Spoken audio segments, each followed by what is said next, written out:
नमस्कार साथियों, मैं हूं आपका मनोज अलीगढ़ी और मैं आज ऐसी शख्सियत के पास लेकर आया हूं जिन्होंने अपने नृत्य से राष्ट्रीय नहीं बल्कि अंतर्राष्ट्रीय स्तर पर बहुत सारे पुरस्कार जीते हैं। इसके साथ साथ में कई देशों की बालिकाओं को ओडिसी नृत्य के माध्यम से ट्रेनिंग दे रही हैं। आर्टिस्ट कुंजलता मिश्रा जी हमारे साथ में, आइए मैडम का स्वागत करते हैं। मैम, आपका स्वागत है। नमस्कार, राधे राधे। राधे राधे कह के कार्यक्रम की शुरुआत कर दी है मैडम ने, और हम लोग लिए चलते हैं आपको कि आपको नृत्य का जो शौक था वो किस उम्र में और कहाँ पर लगा। क्या ऐसी बात थी जो आपको नृत्य ही मार्ग दिखा जीवन में? संगीत या नृत्य जो भी है, आप नृत्य क्षेत्र कह सकते हैं, संगीत क्षेत्र कह सकते हैं। गीत वाद्यम नृत्यम त्रयम संगीतम उच्यते। संगीत जो है भगवान का देन है, वो जन्म जन्म से लेके आता है, और ये नहीं कि इस जन्म से ही ये इसका रूप रेखा दिखाई देती है। लेकिन इसका जो जैसे मैंने पैदा हुई हूँ और मेरा बचपन से ही मेरे को रुचि है संगीत के ऊपर, और मैंने खोजने लगी कहाँ पे गुरु, किस तरह मार्ग मिलेगा। और उसके बाद मेरा जो एक्टिविटीज़ जो है वो सारे सब कुछ जो था कि वो संगीतमय था, नृत्यमय था। तो भी मेरा पापा बोले कि इसको इस क्षेत्र में डालेंगे तो इसके लिए अच्छा होगा, और इसमें रुचि थी। बड़ी अच्छी बात बताई, पिता ने, परिवार ने पूरा सपोर्ट किया और आप नृत्य की ओर बढ़ गई।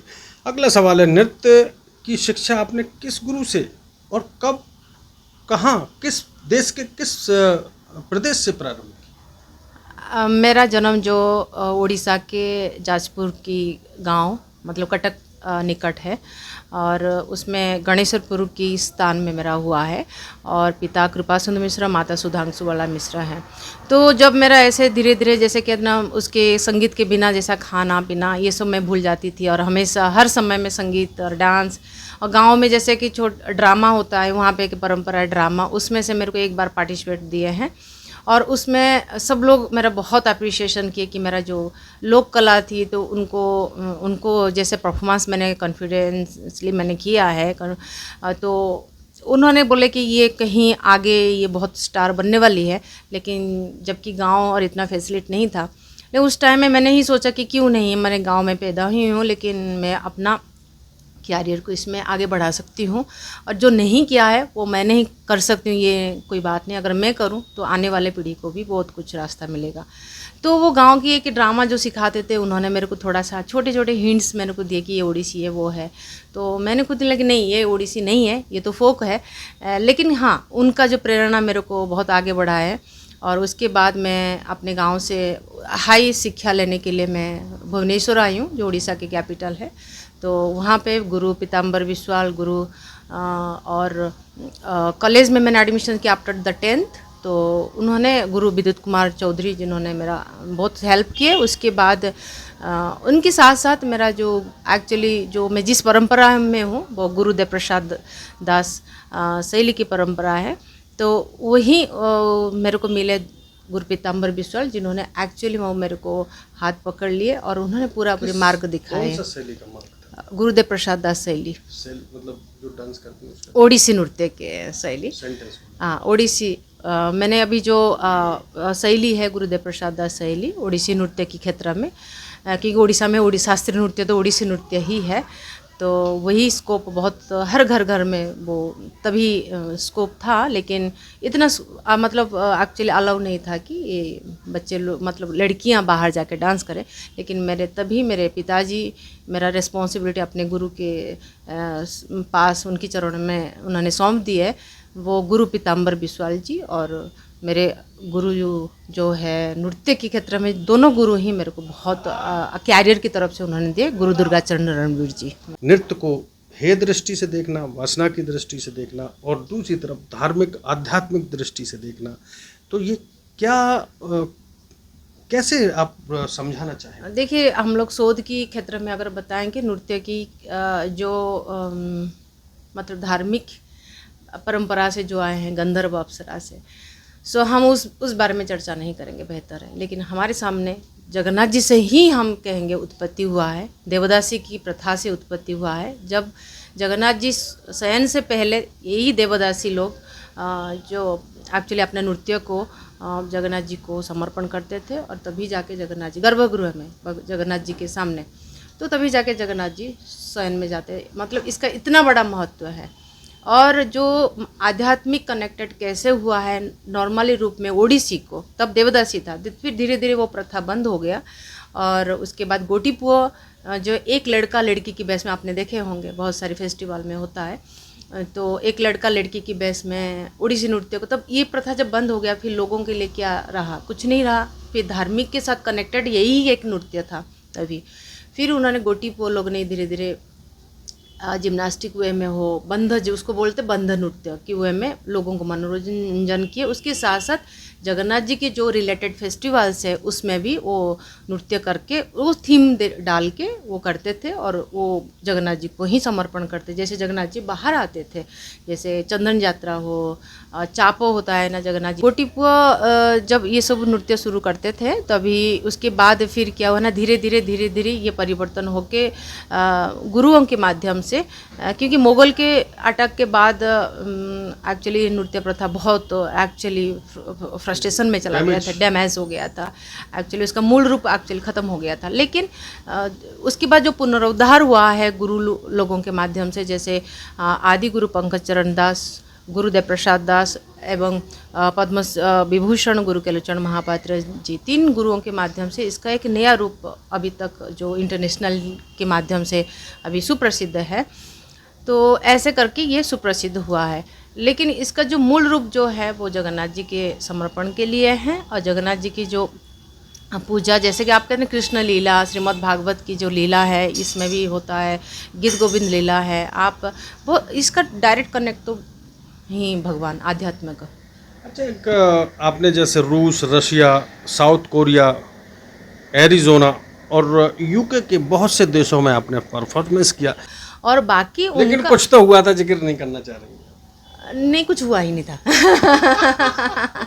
आप तो ना कहीं बांध देते, फिर आर्टिस्ट लोग अपना लाइफ खराब हो जाता है, ऐसा नहीं है। नहीं, लेकिन बहुत अच्छे कलाकार हैं और खैर वो तो ऊपर एमपी हैं, तो उनके माध्यम से कम क्लासिकल नृत्य और बैले नृत्य और आधुनिक जो भी है, उन्होंने बैलेट बहुत करती है वो बहुत, लेकिन कम से कम शास्त्रीय नृत्य तो आगे बढ़ा, ये सबसे बड़ी बात है। वो बॉलीवुड को इतना जो उनके अंदर भी अच्छेपन है, क्योंकि उन्होंने वो कभी नेकेड ड्रेसेस नहीं पहना है। हमेशा ना एक व्यक्ति के अंदर अच्छापन देखना चाहिए। आप बताओ, अगर वो नेकेड ड्रेस पहन के यहाँ पे एमपी होते और वहाँ कितना, उनकी फिल्म में कभी नेकेड सीन्स ज़्यादा नहीं होता है। बड़ा गंभीर और रोमांटिक दृश्य तो रहते हैं, लेकिन एक मर्यादा के साथ। ये मेरा बहुत अच्छा, मैं इंस्पायर होती हूँ उनसे। और उसके बाद एक्चुअली उन्होंने एक क्लासिकल, हर में से उनका कंपोजिशन में देखना जो भी करते वो क्लासिकल कंपोज करती है, बट सेमी क्लासिकल। लेकिन जब वो पहले यंग थी, मैंने कहीं वीडियो देखा हमने, वो बहुत अच्छी डांसर्स करती थी, और उसकी जिसकी बल पे आज उन्होंने मतलब एमपी है ही है। और अच्छा, ठीक है, एक आर्ट के बल में बहुत अच्छा राजनीति कर रहे हैं। आर्टिस्ट कुंजलता मिश्रा जी हैं, अपनी कला से तो बांधती हैं, लेकिन शब्दों में भी मैडम काफ़ी बेहतर तरीके से बांधने की कोशिश कर रही हैं। कृष्ण भक्ति और ओडिसी नृत्य का क्या ताना बाना है, क्या तालमेल है? देखिए, कृष्णा भक्ति ऐसा है, मतलब भगवान के, कहते हैं भारत की धरोहर तो वही है, कला और संस्कृति का जड़ तो वही है, भक्ति है, और माध्यम है उसका, जो मीडियम जो है, हम जिसको बेस लेके हम डांस करते हैं वो कृष्णा कॉन्शियसनेस, वैष्णव परंपरा। कोई शाक्त, जैसे भरतनाट्यम में शाक्त परंपरा को लेके काम करते हैं, शैव परंपरा को लेके काम करते हैं, वैसे हमारा वैष्णव परंपरा को लेके हम लोग काम करते हैं। और काम मतलब क्या है कि माध्यम है, ये प्रार्थना है। हम लोग जगन्नाथ परंपरा से, भगवान से, जो जगन्नाथ परंपरा है, मतलब भगवान को, जगन्नाथ जी को जो मानते हैं वो तो डायरेक्टली कृष्णा का ही स्वरूप है, मतलब एक जगन्नाथ और कृष्णा से कोई अंतर नहीं है। मैंने मैडम एक परफॉर्मेंस देखा था आपका, जिसमें कई लोग महंगे महंगे आभूषण और वस्त्र धारण किए हुए थे, बिल्कुल मानो स्वर्ग लोक की अप्सरा हों, आपकी पूरी टीम के लोग, और एक चीर हरण का दृश्य फिल्माया जा रहा था, चीर खिंचता जा रहा था, और आर्टिस्ट आपके नृत्य करते हुए आगे की ओर, यानी चीर का, यानी बड़े कपड़े का एक जो खींचने का जो दृश्य है, द्रौपदी की चीर थोड़ा सा कोट करें उसको, वो क्या है, कौन सा नृत्य है, क्या प्रदर्शित करना चाहते हैं? हम लोग जैसे कहते हैं ओडिसी नृत्य हो या कोई भी क्लासिकल नृत्य में है, तो थीम लेके ही प्रस्तुति होती है। वो थीम में है, जैसे हम लोग 10 अवतार लीला करते हैं, तो उसमें से कच्छप जो अवतार है, मोहिनी अवतार के रूप को एनालाइज करके हम डांस ड्रामा बनाते हैं। तो वैसे ही द्रौपदी लीला है, द्रौपदी लीला में चीरहरण तो है ही है। तो महाभारत की जो स्टोरी है, सबसे बड़ा तो स्टोरी यही है, द्रौपदी लीला है।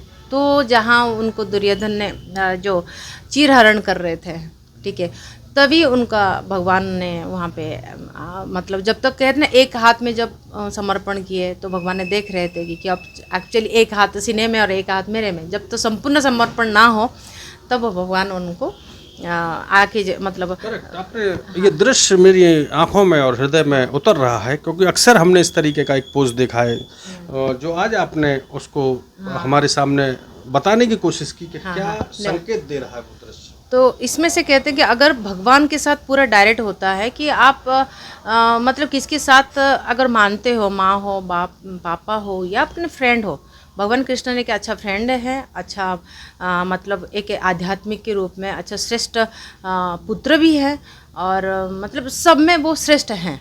तो इसलिए उसको दिखाते हुए जब द्रौपदी ने भगवान से समर्पण नहीं किए, बट पूर्ण रूप में जब समर्पण नहीं थे, तो भगवान के कि मतलब तब तक तो वो संघर्ष करते गए, जब तो पूर्ण रूप में ही संघर्ष मतलब समर्पण हो गए, तो भगवान वहाँ पे आके उनको एक वस्त्र प्रदान किए थे। नृत्य के अध्यापन और अध्ययन में आपके पास कौन कौन सी डिग्रियां हैं? क्या बहुत से स्टूडेंट आपके पास नृत्य सीखने आ रहे हैं? एक्चुअली हमारे यहाँ वृंदावन में जो है वो फाउंडर डायरेक्टर जो है गुरु प्रताप नंद मेरे हस्बैंड जी हैं। आप मेरे शादी के बाद मैं यहाँ पे उनके साथ मिलकर मैं नृत्य सिखा दे रही हूँ। वो गुरु केलुचरण महापात्र की शैली में है, मैं गुरुदेव प्रसाद दास की शैली में हूँ।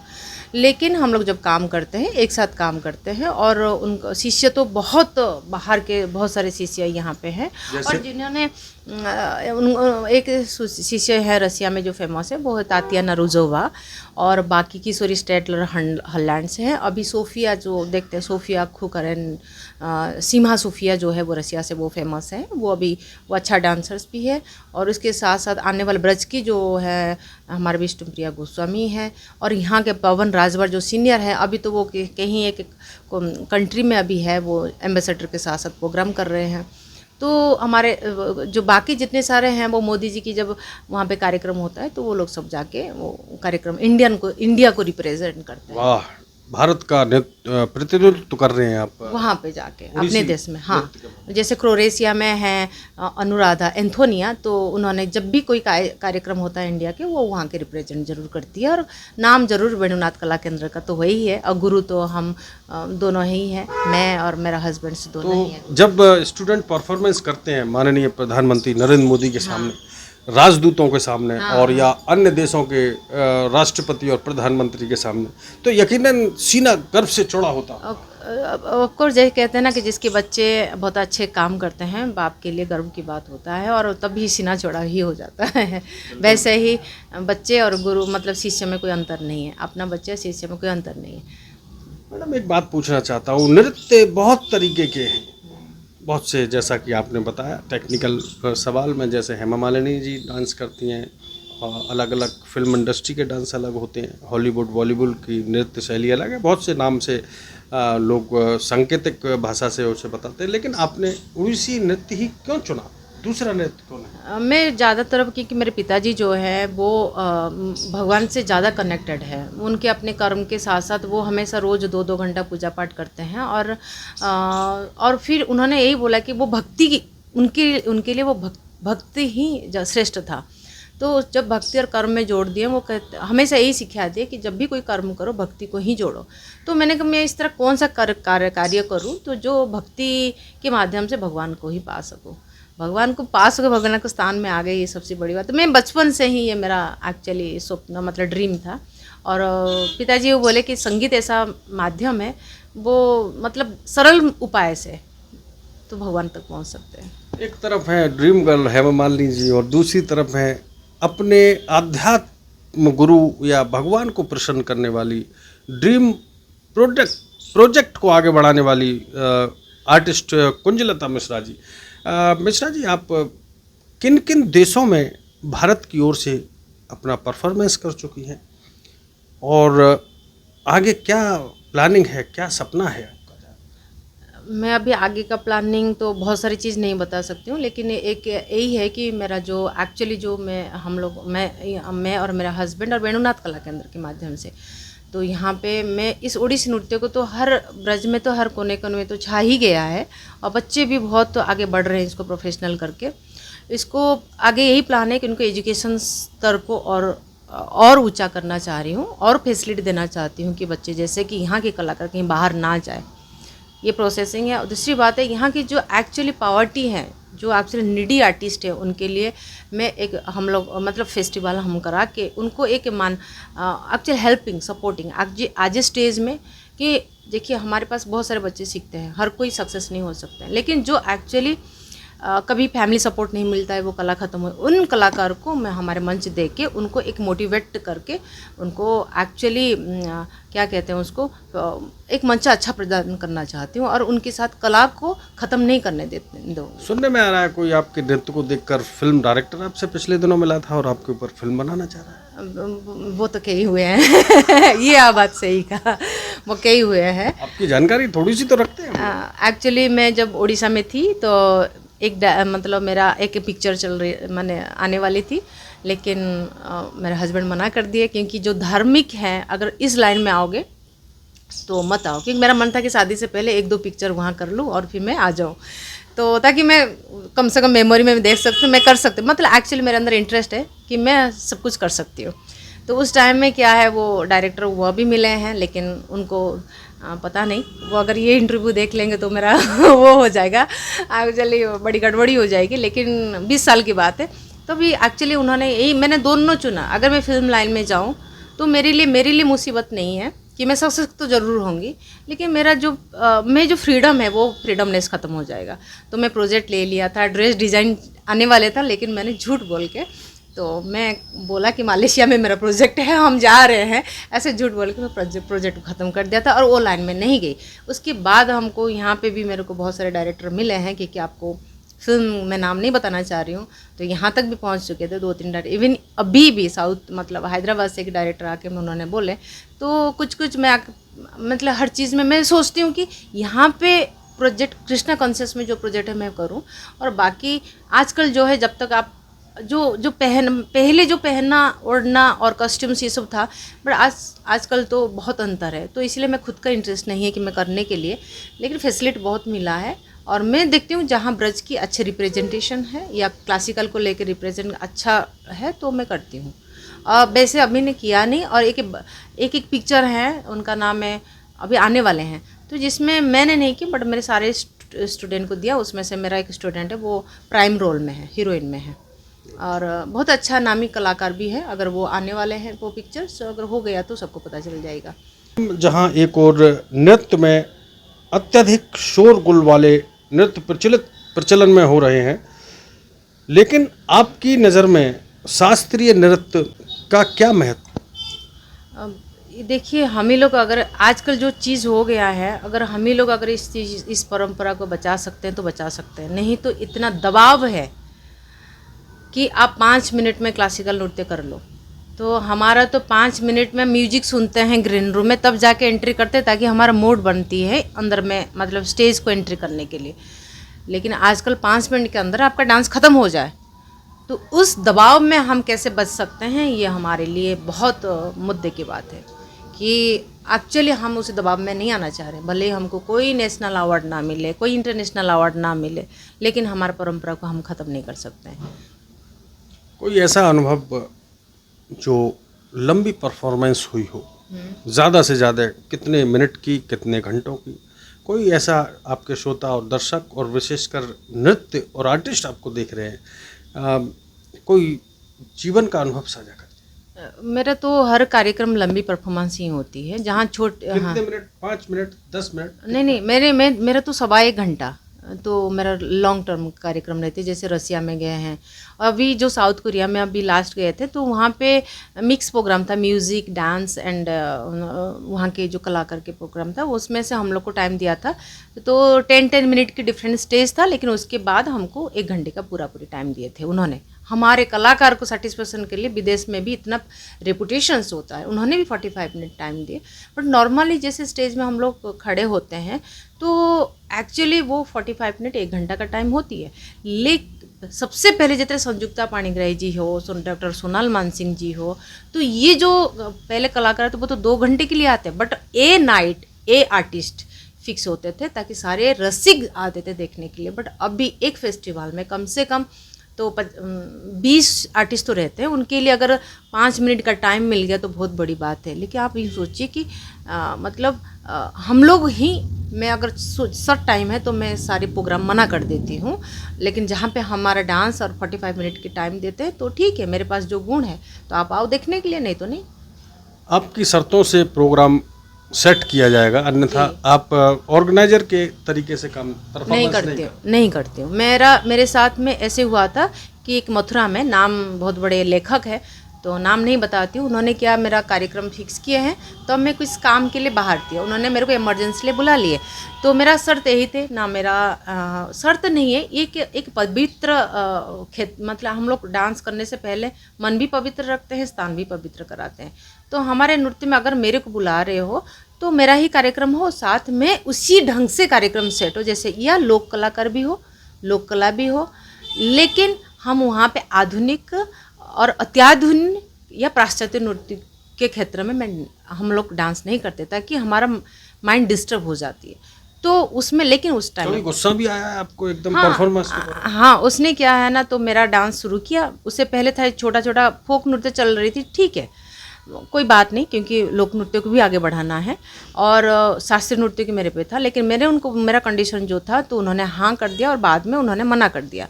लेकिन मेरे पास जो मेरे पहले उन्होंने क्या कर दिए, एक बॉलीवुड से कोई कलाकार बुला लिए बहुत, तो उन्होंने उनका जो वस्त्र मेरे को देख के, मतलब जहाँ लोक नृत्य फिर बॉलीवुड ने फिर देन मेरे को दिया उन्होंने, तो एक्चुअली उन्होंने बजट बहुत अच्छा था। अगर मैं सोचती हूँ अगर मेरे जगह में और कोई ऐसे कलाकार तो करके आ जाता, पैसा लेके आ जाता, लेकिन मैंने कहा मेरा पैसा नहीं चाहिए। तो मैं फिर भी, मेरे हस्बैंड भी कहते हैं हाँ कर लो, बाद में नेक्स्ट नहीं करना, मैंने कहा नहीं, कंप्रोमाइज़ नहीं करना है मेरे को।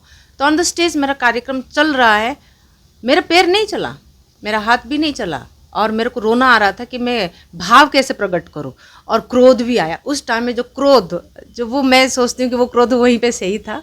मंचन के दौरान भी मैंने आपको देखा है, कभी एक भाले वाला दृश्य लेकर आंखें आपकी लाल हो जाती हैं, बड़े गुस्से में। एक्चुअली वो मंचन में हम लोग रोल में रहते हैं तभी हमारा लाल होना, गुस्सा आना वो अलग बात है, स्वाभाविक, वो नेचुरली फैक्ट में एक्सीडेंट हो रहे। तो फिर मैंने क्या किया, मैं जब खड़ी हो गई तो फिर तो बाहर के लोग जो वहाँ के ऑर्गेनाइजर थे तो कर लो, मैं ऐसे बोले तो और भी मेरे को गुस्सा है, वाट कर लो। तो मैंने उनको ये बोला, तो फिर मेरा बीच की म्यूजिक में मैंने उनको स्टॉप कर दिया, स्टॉप करके सीधा मैंने पैकेट लिया और सीधा मैंने होटल में आ गए। आने के बाद वो मेरे को माफ़ी मांगते गए सब कुछ, मैंने कहा नो, अगर हम इस चीज़ को आगे बढ़ाएं तो फिर परंपरा को हम लोग नष्ट कर देते। उस दिन से शायद ऑर्गेनाइजर थोड़ा सा सोचने लगे कि इसको बुलाना हो तो थोड़ी मर्यादा के साथ बुलाएं।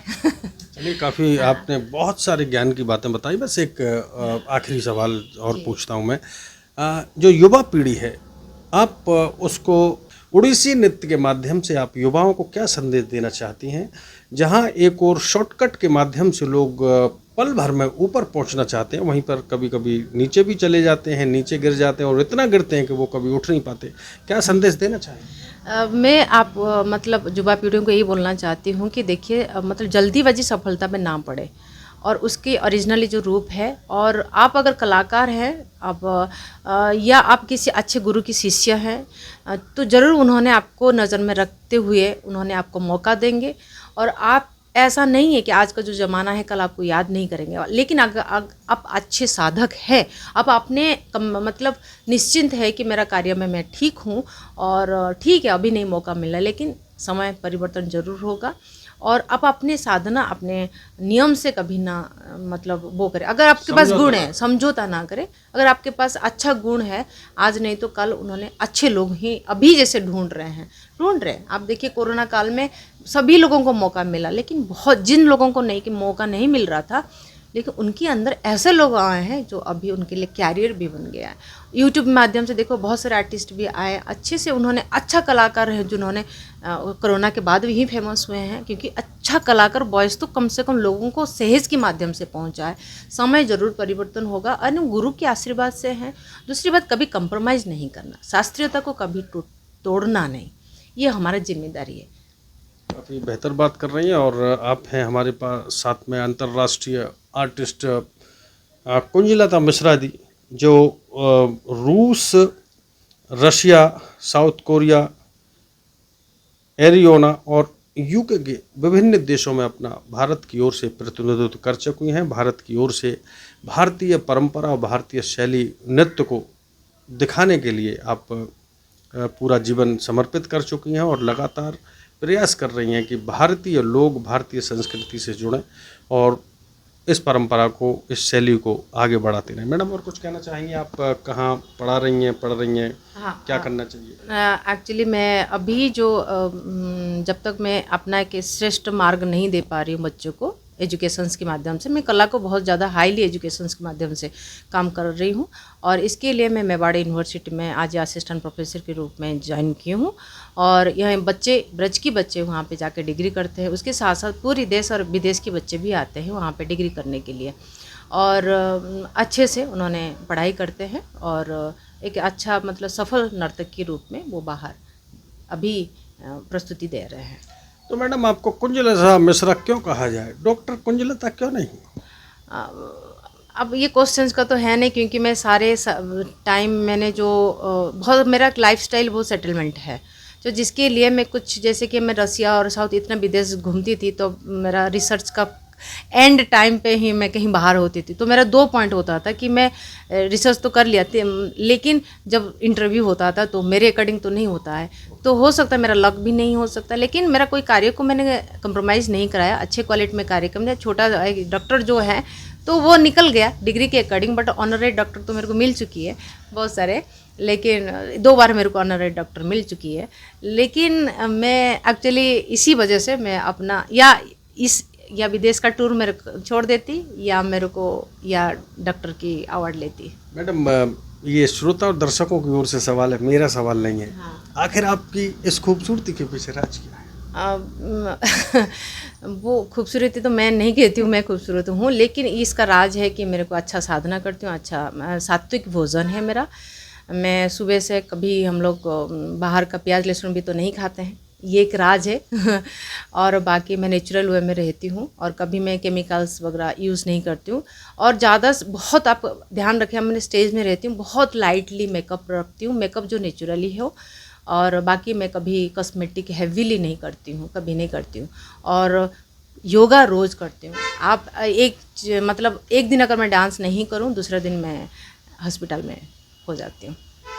तो आप थी हमारे साथ डॉक्टर कुंजलता मिश्रा जी। आपने अपनी खूबसूरती के राज के साथ साथ में बहुत से राज खोले हैं और जो भी श्रोता दर्शक हमें देख रहे हैं, कृपया हमें लाइक करें, सब्सक्राइब करें और बेहतर तरीके से कुंजलता मिश्रा जी के पेज पर, कुंजलता मिश्रा जी के, डॉक्टर कुंजलता मिश्रा जी के यूट्यूब चैनल पर भी जाएं और इनके शानदार दृश्य, शानदार परफॉर्मेंस को देखकर यकीनन आप मैडम की ओर आकर्षित होंगे और इन्हें बार बार देखना चाहेंगे। मैं लेता हूं आपसे इजाज़त, फिर मिलेंगे। जय हिंद।